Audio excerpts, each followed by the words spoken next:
और इनको बताया गया कि सांसद महोदय की सुरक्षा बढ़ाने के लिए आवश्यक है कि इस तरह की कोई धमकी का किया जाए और इनको तैयार कराया गया है।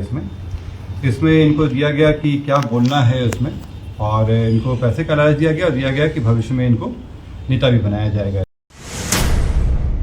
मैं आपको ये बात बता दूं, मेरा चरित्र सुरक्षा लेने का कभी नहीं रहा। मैं एमपी हूं 7 बार। पूर्णिया की जनता और बिहार की जनता काफी है। मैं यदि सुरक्षा की बात करता तो 24 दिन 28 दिन लगातार जंगल में मोटरसाइकिल पर घूमा हूं। मुझे डर है क्या? मैं महाराष्ट्र गया, मुझे कोई सुरक्षा थी। मैं दिल्ली में हूं, कोई सुरक्षा है क्या? जिसको मारना होगा मार देगा। आपकी चिंता क्यों?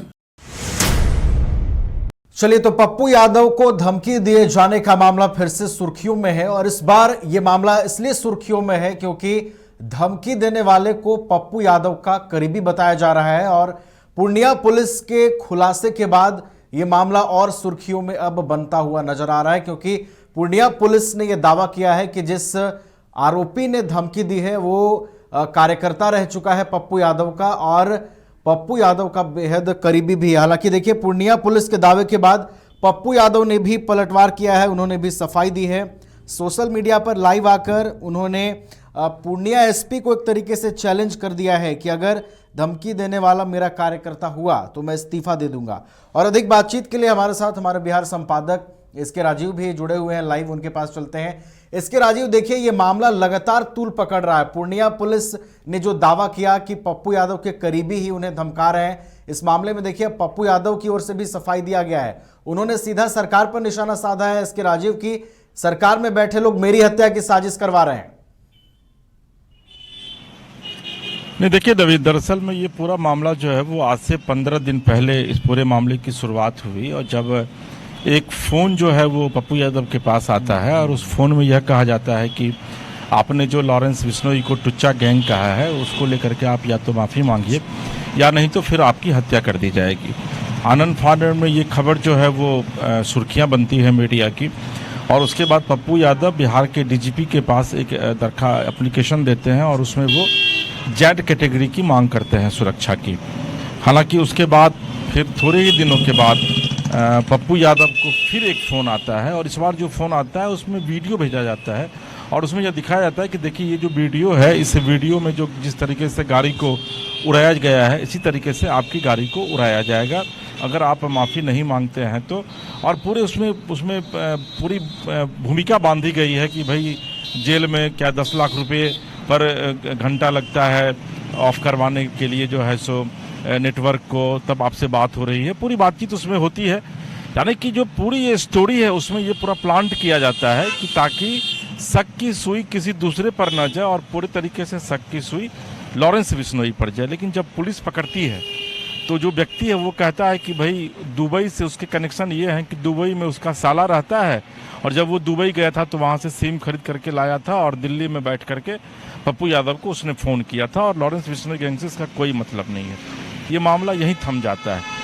लेकिन फिर अचानक पप्पू यादव को फ़ोन जाता है और इस बार जो फ़ोन जाता है वो वीडियो कॉल के माध्यम से जाता है और उस वीडियो कॉल में एक लड़का है जो कहता है कि पटना पहुंच चुके हैं और 24 घंटे के भीतर पप्पू यादव को मार देंगे अगर पप्पू यादव माफ़ी नहीं मांगते। अब अंदाजा लगाइए कि पप्पू यादव एक सांसद हैं, एक सांसद की गरिमा होती है, देश के सर्वोच्च सदन में वो बैठते हैं और उस व्यक्ति को अगर ताबड़तोड़ इस तरीके से धमकी दी जा रही है तो निश्चित तौर पर पुलिस पर सवालिया निशान खड़ा होगा। और उसके बाद जो पूर्णिया के एसपी हैं कार्तिकेय शर्मा, वो अचानक तेवर में आते हैं और जब एक्शन में पुलिस आती है तो फिर पता आपको है नवीन कि उसका रिएक्शन क्या होता है। तो जिस लड़के ने वीडियो वायरल जारी किया था उस लड़के को आरा के शाहपुर गांव से उस लड़के की गिरफ्तारी होती है। शायद राम कुमार यादव करके उस लड़के का नाम है और उस लड़के की गिरफ्तारी के बाद पुलिस उसको लेकर के सीधे पूर्णिया पहुंचती है।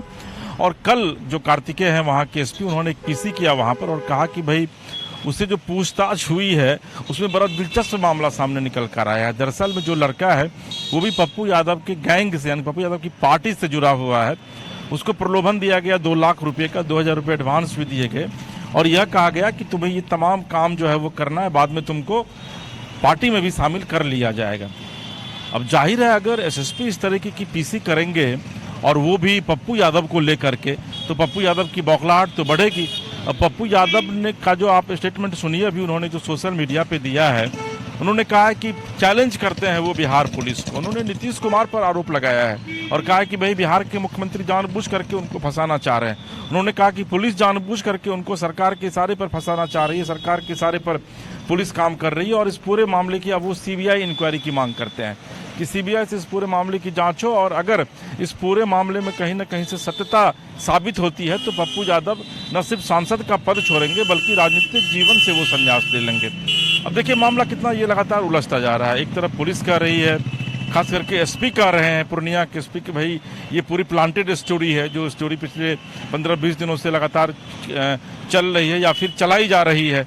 दूसरी तरफ पप्पू यादव सामने आते हैं तो वो कहते हैं कि भाई सीबीआई की जांच हो। और इन सब के बीच नीरज कुमार जो कि जेडीयू के मुख्य प्रवक्ता है, एमएलसी भी हैं, वो कहते हैं कि भाई अगर आपको जेड कैटेगरी की सुरक्षा लेनी है तो इतना नाटक करने की क्या आवश्यकता है। अगर सरकार को यह लगेगा कि आपको जेड कैटेगरी की सुरक्षा चाहिए तो सरकार खुद दे देगी, क्योंकि सरकार और जेड कैटेगरी की सुरक्षा केंद्र सरकार देती है, एमएचए देता है नबील, वो राज्य सरकार के हाथ में है भी नहीं। राज्य सरकार के जो मुखिया है, पुलिस के जो मुखिया है डीजीपी, वो विधिवत इसके लिए रिकमेंड करते हैं एमएचए को और एमएचए फिर उस पर जांच करवाती है और एमएचए को लगता है कि नहीं अभी इस व्यक्ति को जेड कैटेगरी की सुरक्षा मिलनी चाहिए तो फिर मिलती है। और अभी पप्पू यादव जो है वो Y+ कैटेगरी की सुरक्षा में, यानी कि Y+ में जो है वो 12 सिक्योरिटी पप्पू यादव के साथ इर्द गिर्द साथ चलते हैं, साथ जो है वो रहते हैं। तो भाई जेड कैटेगरी की आपको क्या आवश्यकता है, जेडीयू ने सवाल खड़ा किया। और दूसरी बात नीरज कुमार ने यह कहा है कि भाई जनता से बड़ी कोई सुरक्षा नहीं है, तो जनता को अपना सुरक्षा कवच बनाइए। और वाकई में आप अगर इंडिपेंडेंट जीत करके आए हैं तो जनता आपकी सुरक्षा करेगी, फिर आप ये जेड कैटेगरी की सुरक्षा लेने के लिए इतना ताना बाना क्यों बुन रहे हैं। तो ये मामला जो है वो लगातार पेचीदा होता जा रहा है और इन सब के बीच पप्पू यादव के जो तेवर हैं वो काफ़ी तल्ख हो गए हैं और उन्होंने नीतीश कुमार पर आरोप लगाते हुए सीधे तौर पर यह कहा है कि ये पूरे सरकार स्पॉन्सर्ड है, सरकार प्रायोजित है और सरकार जिस भाषा में बात करने के लिए एसपी को आदेश दे रही है, एसपी उसी भाषा में जो है वो बोल रहा है और उनकी जान को वाकई में खतरा है। जी नवीन। पूरे प्रकरण में अब पप्पू यादव भी काफी तल्ख नजर आ रहे हैं। पूर्णिया एसपी के बयान के बाद उन्होंने दावा कर दिया है कि अगर वो आरोपी मेरा करीबी निकला, कार्यकर्ता निकला, तो मैं राजनीति से संन्यास ले लूंगा। इसके अलावा उन्होंने सीबीआई जांच भी इस पूरे प्रकरण की करवाने की मांग की है। बहुत बहुत फिलहाल आपका धन्यवाद इसके राजीव, हमारे साथ जुड़ने के लिए, तमाम जानकारियों के लिए। तो देखिए पप्पू यादव को धमकी दिए जाने का मामला लगातार सुर्खियों में है और अब इस पर सियासत भी हो रही है। जेडीयू की ओर से नीरज कुमार ने है वो पलटवार उन्होंने किया है कि उन्हें क्या जरूरत है और अगर जरूरत है तो फिर इस तरह की जो बातें सामने आ रही है, पूर्णिया एसपी के बयान से जो चीजें सामने आ रही हैं उससे पप्पू यादव ही घिरते हुए नजर आ रहे हैं। तो लगातार हम आपको पप्पू यादव से जुड़ी हुई अपडेट दे रहे हैं। फिलहाल पप्पू यादव ने भी पलटवार किया है। कार्तिकेय शर्मा जो पूर्णिया के एसपी हैं, उन्होंने जो बयान दिया कि जिस व्यक्ति को हमने हिरासत में लिया है, जिसने हालिया दिनों में पप्पू यादव को धमकी दी थी, वो लॉरेंस बिश्नोई गैंग का नहीं है बल्कि पप्पू यादव का करीबी है और एक प्लांटेड सिचुएशन के तहत जो है वो पप्पू यादव को धमकी दी गई थी। हालांकि इस पूरे मामले पर पप्पू यादव ने भी सोशल मीडिया पर आकर सफाई दी है। उन्होंने पूरे मामले से पल्ला झाड़ लिया है। कहा गया कि लॉरेंस बिश्नोई से माफी मांग ले, नहीं तो उनकी हत्या कर दी जाएगी। और जिस व्यक्ति के द्वारा ये डाला गया था तो उसका हम लोग जांच किए और जांच में पाया गया कि ये व्यक्ति भोजपुर जिला का रहने वाला है और उससे पूछताछ के लिए उसको लाया गया है यहाँ पे। और उससे जब पूछताछ किया गया तो इसमें लॉरेंस बिश्नोई ग्रुप से कोई भी लिंक नहीं पाया गया। इसमें ये पाया गया कि ये 4-5 साल पहले इनके गांव में जो माननीय सांसद महोदय हैं वो गए थे और वहाँ इनके साथ फोटो वगैरह भी खिंचाए थे।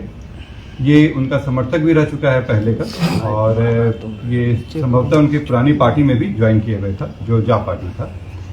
इसमें कुछ दिन जो इसके द्वारा बताया गया है, इसकी अभी तक पुष्टि नहीं हुई है, हम लोग अब तक इसकी जांच में रखे हुए हैं। इनके द्वारा बताया गया कि जो माननीय सांसद महोदय हैं उनके सहयोगियों के द्वारा इनसे कांटेक्ट किया गया और इनको बताया गया कि सांसद महोदय की सुरक्षा बढ़ाने के लिए आवश्यक है कि इस तरह की कोई धमकी का किया जाए और इनको तैयार कराया गया है। इसमें इनको दिया गया कि क्या बोलना है इसमें और इनको पैसे का लालच दिया गया और दिया गया कि भविष्य में इनको नेता भी बनाया जाएगा। इसमें खास बात यह है कि इसमें 2 वीडियो शूट किया गया था। एक तो उन्होंने भेजा है, दूसरा वीडियो ये रास्ते में करते हुए बना रहे थे, उसको लोग नहीं भेजे थे, ये बाद में भेजने का इनका प्लान था। तो दोनों वीडियो हम लोग को मिल गया है इसमें, और इसमें जो इस तरह का बताया गया है वो दिया जा रहा है कि ये राजनीतिक कारणों से किया जा रहा था। इसकी हम लोग जांच कर रहे हैं इसमें, और जिसमें जिन लोगों का नाम दिया गया उसकी भी हम लोग जांच कर रहे हैं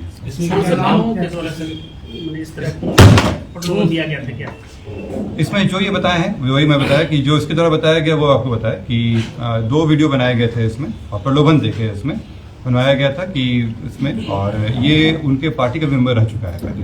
किनके द्वारा सर? इसमें ये बता रहे हैं कि सांसद महोदय के सहयोगियों के द्वारा।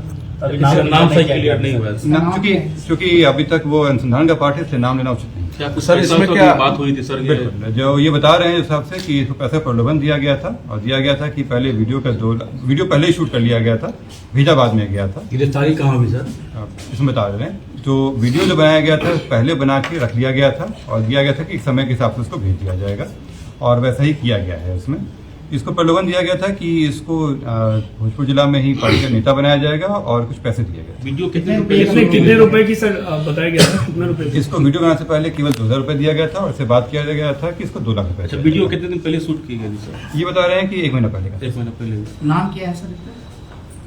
राम बाबू यादव। मतलब लॉरेंस बिस्मिल से कोई नहीं, लॉरेंस बिस्मिल से कोई। सर इसमें क्या सांसद जी का इशारा भी सामने आया है? क्योंकि अब ये अनुसंधान का विषय है, इसलिए हम आपको स्पेसिफिक नहीं बोल सकते हैं इसमें। हमको आप बताइए, और मैं दीपक जी आपसे भी, और मैं डीजी साहब आपसे पूछना चाहता हूं, आपसे आग्रह करना चाहता हूं। मैंने आपको 28-29 फोन नंबर भेजे हैं धमकी के, कभी पाकिस्तान, कभी मलेशिया, कभी नेपाल, और कभी शुरू में 150 वीडियो। वो फोन कहां है? वो नंबर कहां है? SMS वो नंबर कहां है? पाकिस्तान, मलेशिया और नेपाल का वो कॉल का नंबर कहां है? वो 24 फोन कहां है जिसकी जांच आप आज तक नहीं किए, जिसके बारे में आपने आज तक खुलासा नहीं किया, जो लगातार जेल से भी हमें मारने की धमकी दी गई, उसके बारे में भी आपने खुलासा नहीं किया। क्यों? क्या कारण है? मैं आपसे कुछ मांग रहा हूं, आपको दर्द, आपके प्रशासन को दर्द क्यों है? मैं तो सिर्फ दिल्ली की घटना आपको बताता हूं, फिर इस तरह की विक्षिप्त मानसिकता। मैं पूर्णिया के एसपी साहब आपको बहुत सम्मान करता हूं, आप ईमानदार हैं, आप कितना भी किसी के कहने पर कुछ बोल लीजिए, मैं आपकी प्रतिष्ठा और इज्जत में कमी नहीं रखूंगा। मैं आपको ये बात बता दूं, मेरा चरित्र सुरक्षा लेने का कभी नहीं रहा। मैं MP हूं 7 बार, पूर्णिया की जनता और बिहार की जनता काफी है। मैं यदि सुरक्षा की बात करता तो 24 दिन 28 दिन लगातार जंगल में मोटरसाइकिल पर घुमा हूं। मुझे डर है क्या? मैं महाराष्ट्र गया, मुझे कोई सुरक्षा थी। मैं दिल्ली में हूं, कोई सुरक्षा है क्या? जिसको मारना होगा मार देगा, आपकी चिंता क्यों? 5 राज्य, 61 शहर, 150 प्रोजेक्ट और 1 वास्तु विहार। नई सोच, नया घर। बनाए रखिए अपना प्यार, सेवा में है वास्तु विहार।